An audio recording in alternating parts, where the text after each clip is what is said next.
Now that we have our measurement ID installed, the next step is going to be the event name. Of course, you can name this event whatever you'd like, but Google does have a predetermined list of event names that they recommend using. You can see this list very easily by just Googling GA4 recommended event names. And in this case, since what we're doing is tracking form submissions, the most suitable event name for this one would be generate_lead. And this is going to send a generate lead event to GA4 whenever a form is submitted on our website. Now, remember those variables that we created earlier? It's also going to be valuable to send that data to analytics as well. So we're going to send those variables as event parameters. So we're going to click on add parameter, and then one more time because we're sending 2 data points. The first one is going to be the form_ID.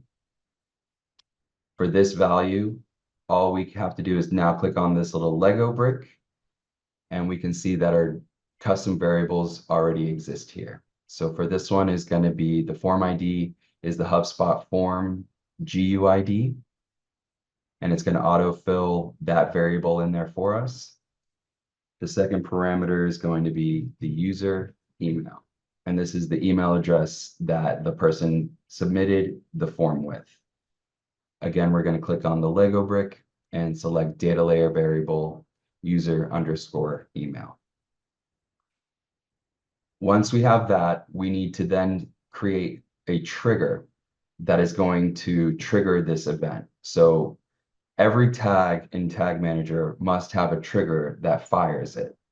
So in this case, what we want to do is send a generate lead event to Google Analytics whenever any form on our website is created or is submitted. So how you would do that is create a custom trigger. And if you recall earlier, I mentioned that our HubSpot form listener creates an event called HubSpot-form-success. So in our trigger configuration, what we need to do is create a trigger that fires our tag when that event occurs. So in our trigger type, what we're going to choose is a custom event because we created a custom HTML tag to hold our script.